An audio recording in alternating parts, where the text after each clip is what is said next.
ही गाथा एका आधारवडाची आहे. ही कथा एका दीपस्तंभाची आहे. ही गोष्ट एका अशा अवलियाची आहे ज्यांनी खेडेगावापासून आजपर्यंतचा अत्यंत कष्टाचा व प्रगतीचा प्रवास सर केला.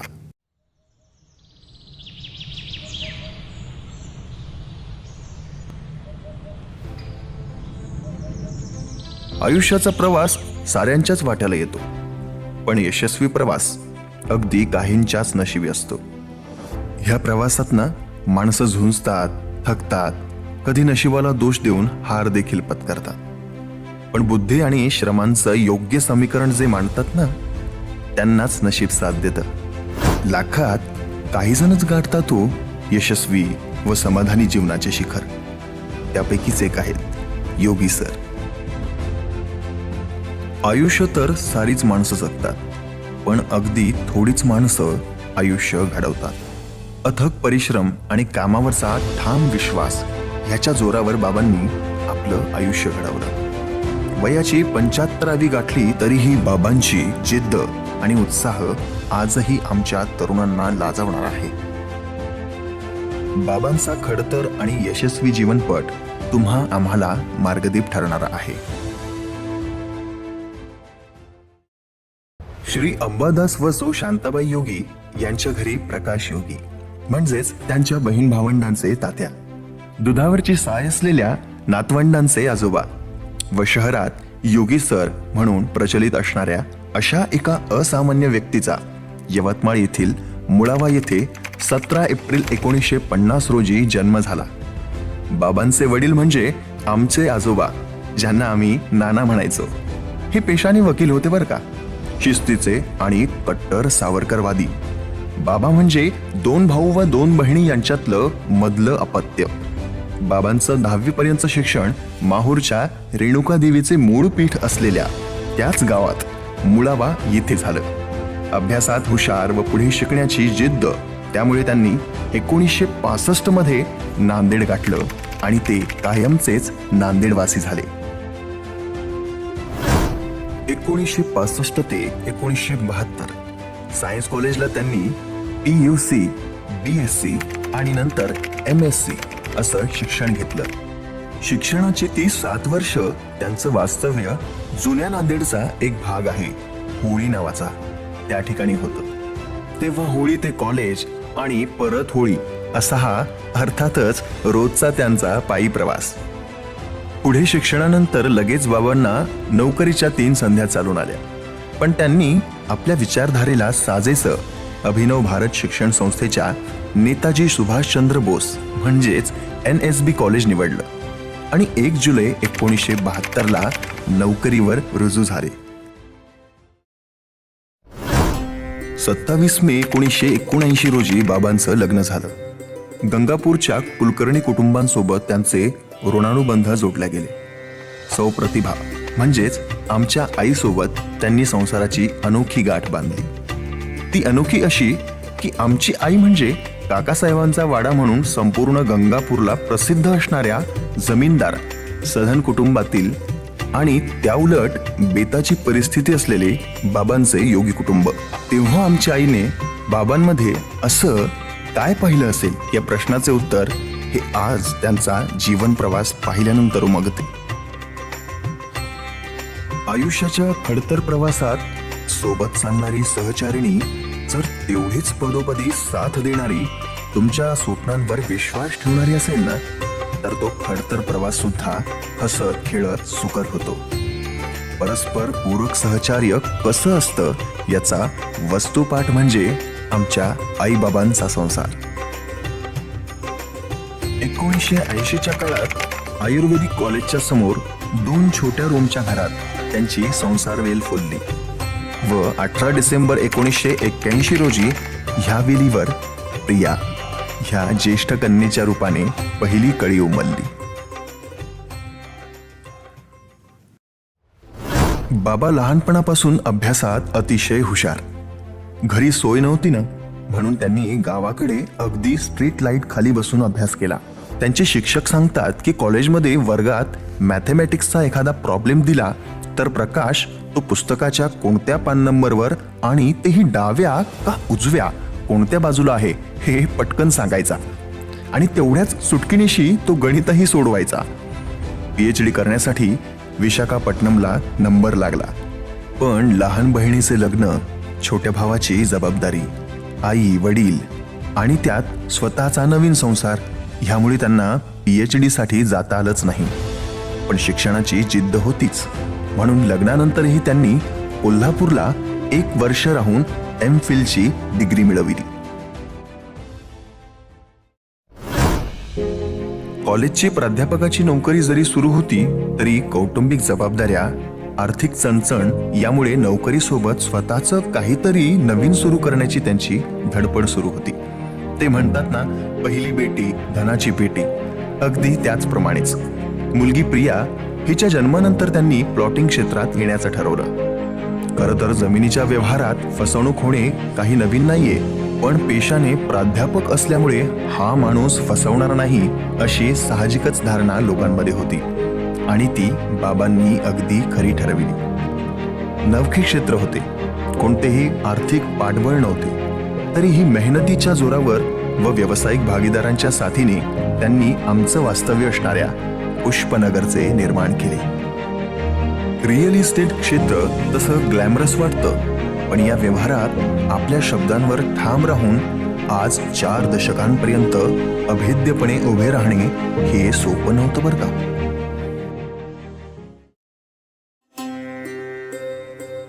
बाबांच्या व्यवसाय व नोकरीतील विविध जबाबदाऱ्या जशा वाढत होत्या ना, तसं कुटुंबही बहरत चाललं होतं. 12 डिसेंबर 1985 रोजी बाबांना प्राची नावाची कन्या व 30 डिसेंबर 1987 रोजी प्रणव नावाचा पुत्र झाला. आता कुटुंब मात्र 5 माणसांचं झालं होतं. आई वडील व छोटा लाडका भाऊ मोहन पण नांदेडला सोबतच होता. बाबा हे त्यांच्या आईपेक्षा त्यांची आजी सरूबाईचे अधिक लाडके होते. फक्त आई वडिलांचीच नाही तर आजीची सेवा सुद्धा बाबांनी केली. आयुष्यात आपलं हक्काचं घर असावं अशी जशी प्रत्येकाचीच इच्छा असते, तशीच बाबांची इच्छा पूर्ण होत होती. आणि 15 मे 1989 रोजी त्यांच्या स्वतःच्या श्री अंबिका या घराची वास्तुशांती झाली.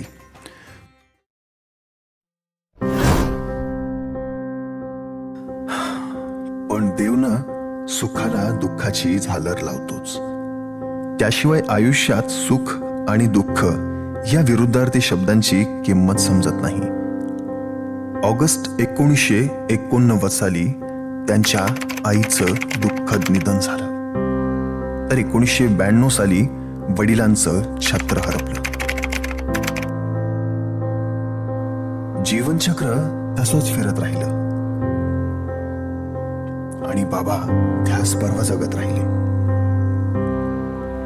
नोकरी व व्यवसायासाठी ऊन पाऊस वारा काहीही न पाहता कायम धडपडत राहणाऱ्या नवऱ्याचा संसार आईने छान सावरला. सासू सासऱ्यांची सेवा, घरातील लग्न कार्य, मुलांचे शिक्षण अशा सर्व जबाबदाऱ्या ती निपुणतेने पार पाडत होती. नोकरीत असताना बाबांनी गणित विभागाचे प्रमुख, उपप्राचार्यपद आणि काही महिन्यांसाठी प्राचार्यपद अशा विविध जबाबदाऱ्या यशस्वीरित्या निभावल्या. कॉलेजला NCC पण त्यांच्याकडेच होती. NCC कॅप्टन म्हणून काम करताना त्यांनी अनेक कॅम्प्स राबवले. तसेच 1993 रोजी किल्लारीला झालेल्या भूकंपात NCCची टीम घेऊन मदत कार्य सुद्धा त्यांनी केलं. इतकंच नाही तर कॉलेजच्या नवीन इमारती बांधकामासाठी निधी उभा करता यावा या उद्देशाने संस्थेने आयोजित केलेल्या दिग्गज गायिका स्वरसम्राज्ञी आशा भोसले यांच्या कार्यक्रमासाठी उपप्राचार्य म्हणून ही महत्त्वाची जबाबदारी देखील त्यांनी पार पाडली. नोकरीप्रमाणेच व्यवसायामध्ये देखील ह्या गणित प्राध्यापकाच्या प्रगतीचा आलेख हा उंचावतच गेला. त्यांनी आपल्या व्यावसायिक भागीदारांसोबत शहरातील अंबिकानगर, व्यंकटेश्वरनगर, ज्ञानेश्वरनगर, अष्टविनायकनगर, चक्रधर स्वामीनगर, वसरणी, धनेगाव येथे व नंतर लहान भाऊ दिनकर व ग्रुपसोबत पार अगदी कासारखेड्यापर्यंत प्लॉटिंगचा विस्तार केला. प्लॉटिंगच्या विस्तारापर्यंतच न थांबता झपाटीनं काम करत सतत कार्यशील राहणं हे बाबांच्या स्वभावात ओतप्रोत होतं. म्हणून आता थांबणं त्यांच्या स्वभावात, नशिबात आणि रक्तात सुद्धा नव्हतं. पुढे त्यांनी आपल्या व्यावसायिक भागीदारांसोबत श्री अंबिका मंगल कार्यालय आणि गिरिराज मंगल कार्यालय ह्या शहरातील प्रसिद्ध वास्तू बांधल्या. ते एवढ्यावरच थांबले नाहीत, तर त्यांनी वयाची 60 जवळ आल्यावर सुद्धा विरंगुळ्यासाठी नांदेडजवळ शेती घेऊन तिथे गुलाब आणि झेंडूंची फुलबाग फुलविली आणि नंतर फळबाग देखील विकसित केली. बाबांनी स्वतःला फक्त नोकरी आणि व्यवसायापुरता मर्यादित ठेवलं नाही. मुळात त्यांनी स्वतःनेच गरिबी पाहिलेली, त्यामुळे अनेक गरजूंना त्यांनी शिक्षणासाठी आर्थिक मदत देखील केली. एवढेच नाही तर एकाच्या एज्युकेशन लोनसाठी ते स्वतः गॅरंटीयर राहिले. बाबांचा सक्रिय राजकारणाशी तसा संबंध कधीच आला नाही, पण मुळात त्यांचे वडील हे स्वातंत्र्य सैनिक आणि कट्टर सावरकरवादी. नानांनी 1938-39च्या काळात सावरकरांच्या नेतृत्वाखाली आंदोलनं केली आणि 6 महिने कारागृहवास पण भोगला. वडिलांच्या ह्या वारशामुळे RSS, राष्ट्रीय विचारधारा, हिंदुत्व आणि जनसंघांपासून आत्ताचा भाजप हा बाबांच्या रक्तात आहे.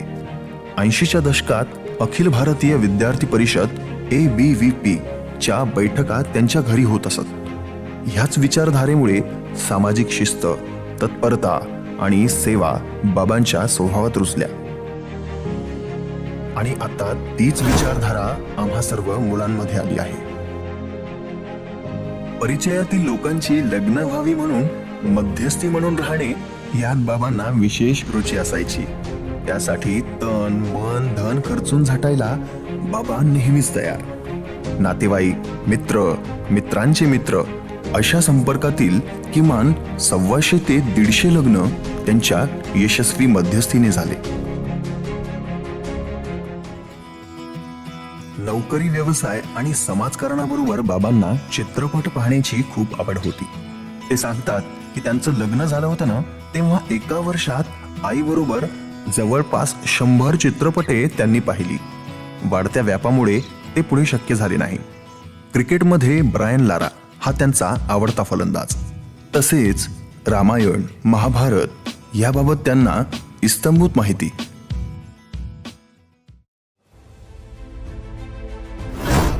बाबांना नोकरी आणि व्यवसायाचा कितीही व्याप असला तरीही कुटुंब प्रमुख म्हणून ते कधीही कमी पडले नाहीत. फक्त योगी कुटुंबाचेच नाही तर सासरवाडी कुलकर्णी परिवार, त्यांच्या बहिणींचा जोशी आणि पारेकर परिवार, आजोळचा वसमतकर परिवार अशा या सर्व परिवारातील अनेकांचे मार्गदर्शन करून त्यांनी संसार जुळविले. त्यांच्या अडीअडचणीला समर्थपणे साथ सुद्धा दिली. पुढे 38 वर्षाच्या प्रदीर्घ शिक्षण सेवेनंतर 2010 साली बाबा निवृत्त झाले. मुलंही मोठी झाली होती. बाबांनी आम्हा तिन्ही बहीण भावंडांना शिक्षण सुरू असताना कधीच काहीही कमी पडू दिलं नाही.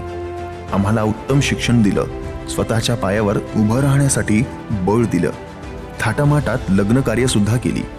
ज्येष्ठ मुलगी प्रियाची श्री अमित पांगारकर यांच्यासोबत, तर धाकटी मुलगी प्राचीची श्री सारंग देशमुख व मुलगा प्रणव यांची मयुरी बारडकर यांच्याशी लग्नगाठ बांधली.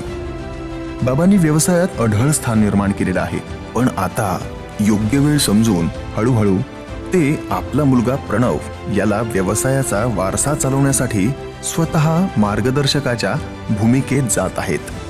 आयुष्यभर नोकरी व कौटुंबिक जबाबदारी असल्यामुळे आई आणि बाबांना स्वतःसाठी कधीच निवांत सुट्टी मिळाली नाही.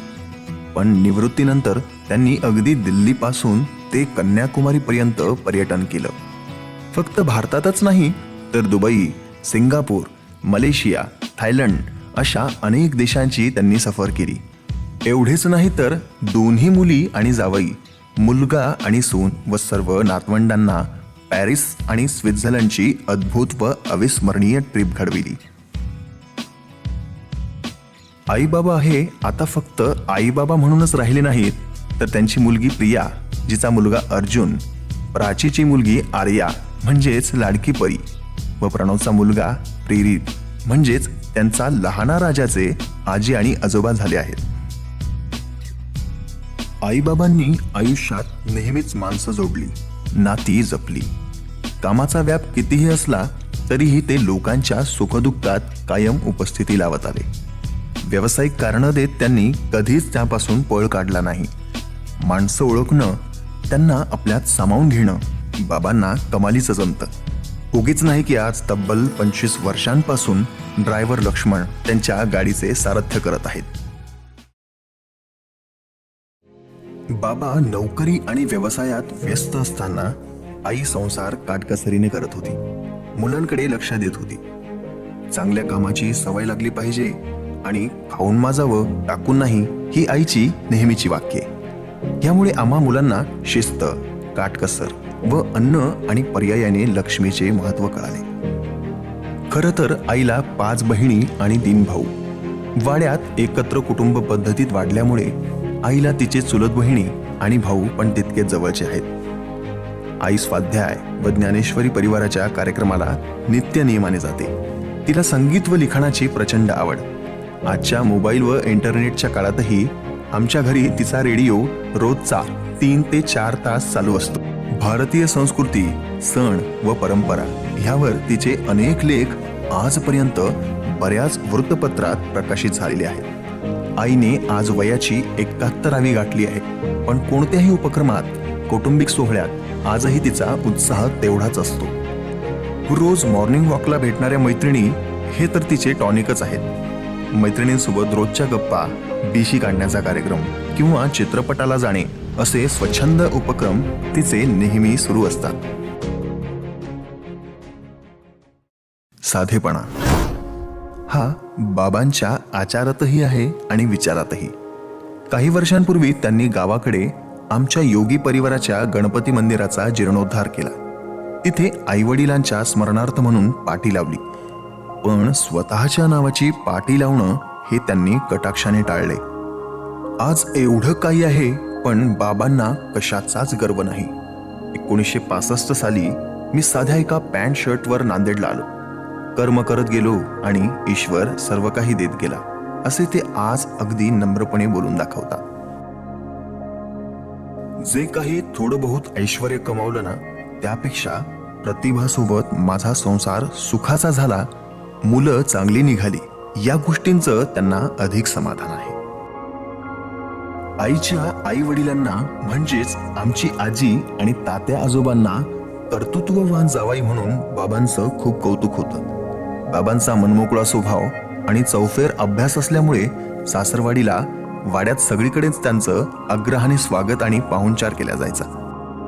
आज बाबांचा लाडका छोटा भाऊ मोहन त्याच्या संसारात सुखी आहे. बहीण दुर्गा आणि शोभा देखील त्यांच्या संसारात सुखी आहेत. सख्खा लहाना मेहुणा किशोर बाबांच्या अत्यंत जवळचा, म्हणजे नात्याने, राहिलाही अगदी घरासमोरच आणि तेवढाच विश्वासाने देखील. तसेच दोन्ही मेहुणे कैलासवासी सोमनाथ व कैलासवासी दादा कुलकर्णी यांच्यासोबत बाबांचे अत्यंत जिव्हाळा आणि विश्वासाचे संबंध राहिले आहेत. कुटुंबातील सर्व क्षेम पाहून आई आणि बाबांना आज कृतार्थ झाल्याची भावना वाटते.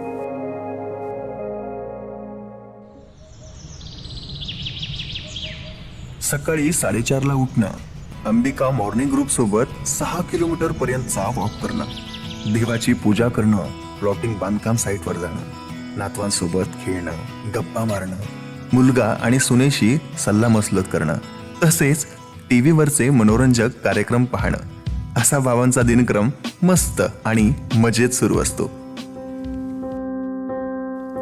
बाबा, हे तुमचं अमृत महोत्सवी वर्ष आहे. बाबा, तुम्ही म्हणजे जिद्द आहात. बाबा म्हणजे संघर्ष, बाबा म्हणजे शिक्षण, बाबा म्हणजे प्रेरणा, बाबा म्हणजे व्यवसाय, बाबा म्हणजे तत्परता आणि बाबा म्हणजे संस्कार. अहो बाबा, ऐकताय ना? तुमचं प्रेमाचं छत्र आणि आईची माया आम्हाला कायम हवी आहे. आम्हा सगळ्यांना वाटतं की तुम्ही सदैव खूप खूप आनंदित राहावं. तुम्ही दोघे आमच्या कुटुंबाचा अभिमान आहात. आमच्यासाठी सर्वस्वी आहात. आई आणि बाबा, तुम्हा दोघांना चांगलं आरोग्य व दीर्घायुष्य लाभावं हीच आज ईश्वरचरणी प्रार्थना.